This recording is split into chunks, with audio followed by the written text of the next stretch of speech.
morning, guys. My name is Amanda, and I'm here at Big Maple Family Farm LLC. Today, I'm going to take you guys on a little tour of our farm and show you how we get some of these products that you see on our shelf. We have some canned goods, and we have some milk, eggs, cheese, and meat. So, come along, and I'll show you a little bit of our farm and how we do things here. Before we get started, let's introduce Peanut. She's a pet sheep that my boys have here on the farm.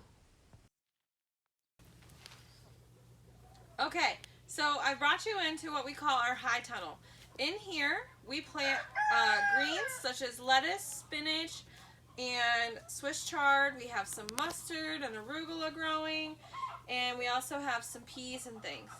One of the things that we have to do in here is we have to keep each box weeded and clean. And we also have to make sure that we can cut some of the products for our customers. Today, I'm going to be taking you through as I weed some of the boxes and get ready to take care of some orders for our Swiss chard. Pulling weeds helps keep the products growing instead of letting the water and the nutrients go to the weeds. So we like to keep our gardens nice and clean, and we have to do this frequently. Sometimes we have to do this once to twice a week because weeds can grow very fast. There's the fresh bed of lettuce, all weeded. So on the farm, we like to cut our products fresh for customers. So today I have some orders for some Swiss chard. So we're going to show you what it's like to cut some Swiss chard. I like to cut each leaf individually as it gives me the chance to look at it and make sure it's good for the customers. After the Swiss chard's all cut, we take it into our store and we weigh it and put it in the refrigerator until the customer comes. Peanut wanted to show you her zoomies. Peanut runs free on the farm when it's grazing time, but we do keep a little bit of a leash on her so that way we can catch her because she does get zooming around. All right, after we do the high tunnel and we take care of some of our green orders, I have to go and take care of the chickens and the horses and the cows and sheep out in the field. So come along, I'll take you on a ride. Okay, so welcome to our chicken coop. Here on the farm, we raise about almost 200 egg-laying chickens. Right now we're at about 150 with more chicks on the way. So we have about 200 egg-laying chickens, and that's a lot of eggs every day that we have to collect. So we collect eggs 3 times a day. So I'm going to check and make sure that if there's any eggs in the nesting boxes that I'm able to take them out. And then we just make sure that they have food and water and they're able to go outside for the day.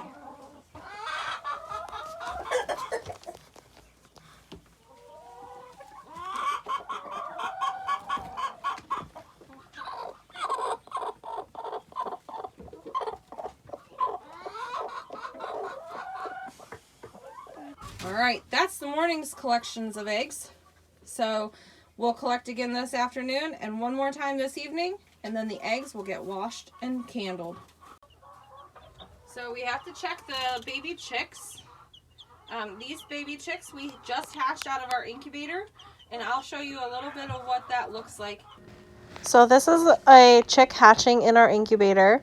So the chicks will peck around and make a zipper motion until they get enough, and then they'll get their feet out, and then they'll be able to push out of the egg.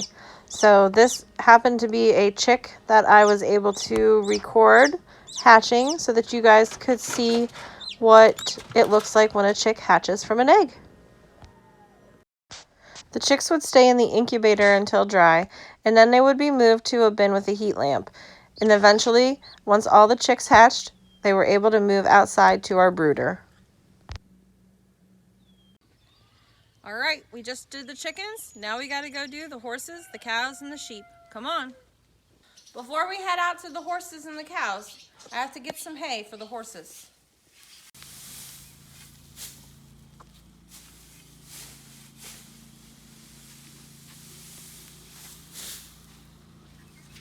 Horses get fed twice a day, and because it's so nice out now, the horses get to stay outside for probably 22 hours out of the day. We only bring them in for a little bit just to check them over and to do some lessons and things like that. So I'll show you what their stalls look like here in a little bit, because I do have to go clean those as well. So the horses are coming over for their hay. We have horses and donkeys, and we also have different kinds of horses. We have miniature horses and we also have big horses. So once they come on over, we'll show you them. Usually the first one to greet us is Snickers. This is a standard donkey. So Snickers you can actually ride, and we've been teaching her to ride with a saddle. So we're pretty excited to be able to ride a donkey. And then you can see our big horses are coming in. This is Tegan, our big quarter horse. And so the horses really enjoy coming for their hay, and it gives us a chance to see everybody after they've been outside all night long. This is our friend Donkey. He's a mini donkey, and then he has a friend named Shrek and Blackberry and Fiona.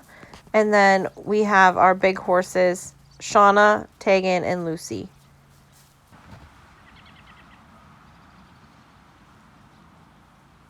The horses really enjoy their hay, and it gives us a chance to just kind of look at them and make sure everyone's doing okay. Okay, so the cow pasture is right next to the horse pasture. So I'm able to, after I feed the horses, I'm able to check on the cows. The cows needed some water, so we are cleaning out their water bucket and giving them some fresh water. They have hay in the round bale that's over there, so we don't have to feed them, and they will get grain later today. These are black Angus cows. These are beef cows. So these cows are what make your meat. These are not cows that get you milk. The cows really enjoy fresh water, and this gives us a chance to really get close up with them and make sure that they're doing okay with no bites, bumps, or marks. So we're way out in the back part of the fields now. We're about a quarter mile away from the barn. So we're just checking on the sheep. The sheep are able to graze grass out back here right now. We have them in one pasture, but there's several different pastures that we have. And so we rotate the animals on the different pastures, so it gives the grass a chance to grow. So what we do in the mornings is we come out, we check everybody, make sure they're okay, and we also make sure that their water is full. So for now, these guys are out back here and they're shading in the trees over there, and they're kind of just relaxing for the day. We have about 65 to 70 sheep if you count all the moms and the babies. So this is our back field. As you can see, there's a shed down there with the hay. That's the cows. That's where we were just at. So we'll head back to the barn now. We travel this road quite frequently, at least 2 to 3 times a day. And as you can see, there's pastures on both sides of us. So this is how we rotate our animals across in different pastures. So eventually the horses will be going out on the green grass too, and they'll be able to rotate across a couple different pastures, as well as the cows and the sheep. This helps us keep the grass growing and extend their grazing time. One last look at the horses. So horses here are used for riding lessons for therapeutic riding. So this is the arena, and it's where we do all of our riding lessons. All right, so after we get back from checking on the horses, the cows, and the sheep, we have to go do our meat chickens, and we have another greenhouse that we have to check on. Come on. So on the way to the meat chickens, you guys can see our apple trees, and we have lots of apple blossoms. So hopefully the bumblebees and the honeybees are able to pollinate all these, and we're able to get lots of apples in the fall. There you go, guys. You can see a honey or a bumblebee in the flowers. If you guys look really close, see the bees floating around.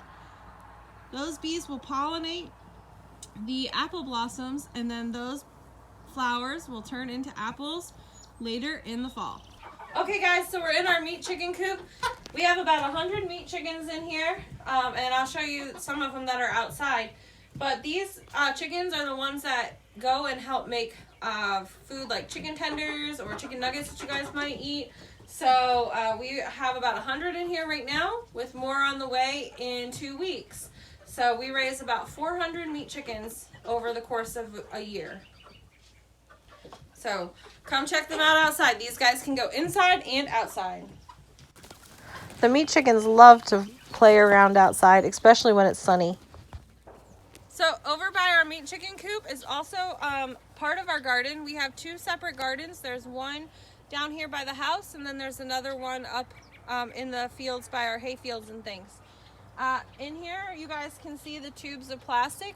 We have things planted in there already, and the plastic helps keep the heat in so that the plants can grow earlier than normal. We have green beans, cucumbers, squash, all types of things are planted in there. And they're getting a little bit bigger, so we'll be able to remove the plastic here when freeze warnings and things like that are gone. So let's go and check out our other greenhouse. Okay, so we're in our last greenhouse. This greenhouse is what you call a passive greenhouse. So we'll be able to grow things year round in here because these blue and black barrels are full of water, and they actually hold heat in from the sun that comes in on the south. And then this whole building is insulated, so we'll be able to have plants year round. As you can see, we have some cucumbers here, and we have tomatoes and eggplant. We have lots of plants that are going to be planted in our garden, ready to go. And we also have our microgreens.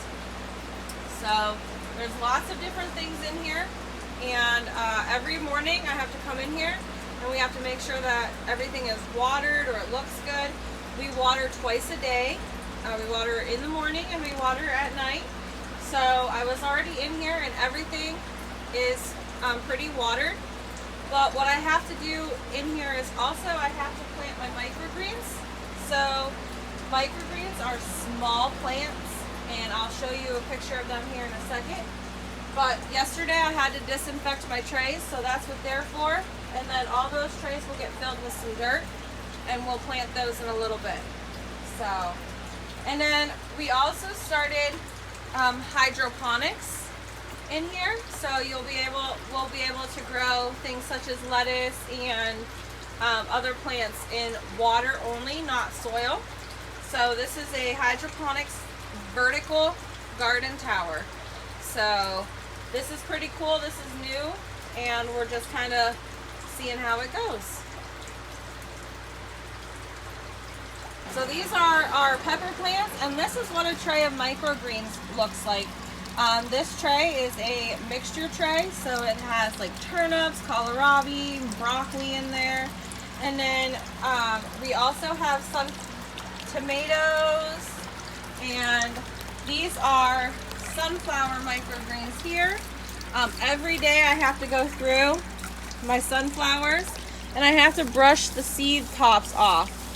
Sunflowers take a long time for the seed tops to come off, so I have to work on these every day. I have to make sure that they get wet, and then I have to pull the tops off so that the sunflower microgreen is able to get the sunlight and turn it green. Last stop is the barn. So what we do in the barn is we just make sure that the horses' stalls are clean and that their grain is ready for when they come in for check-in time. Today I have some horseback riding lessons, so the horses will come in for a little bit of time today while I do my lessons. So as you can see, our barn is really old. This barn is 123 years old. It was built in 1900 and it's been in my family since then. So I'll take you on inside, just kind of show you what it looks like on the inside. But there's no animals in there right now because everybody's all outside. Okay, so this is what the inside of the barn looks like. So we have the sheep that come in over on this side. These are their hay feeders and their grain feeders. So when they come in every night around 7:30, 8 o'clock, and they're able to eat some grain, grab some bites of hay, because during the day they're grazing grass. And then the horses, they come into their stalls here during check-in time and for their grain as well. So horses are on this side, sheep are on this side. And it's been a few years in the making, but we've been able to really fix things up in here so it doesn't quite look 123 years old inside. The horses' stalls are all labeled with name tags. And in the barn, we run different programs like our Books in the Barn program, where you can come and sit in the horse's stall and read with them. And the other cool thing is we also run some different camps and things like that. So the farm is always a busy place. So I hope you guys enjoyed the farm tour and enjoy learning about the animals and all the things that we do. As you can see, it takes quite a bit of work to take care of all the animals and to make sure everybody has food on their plate.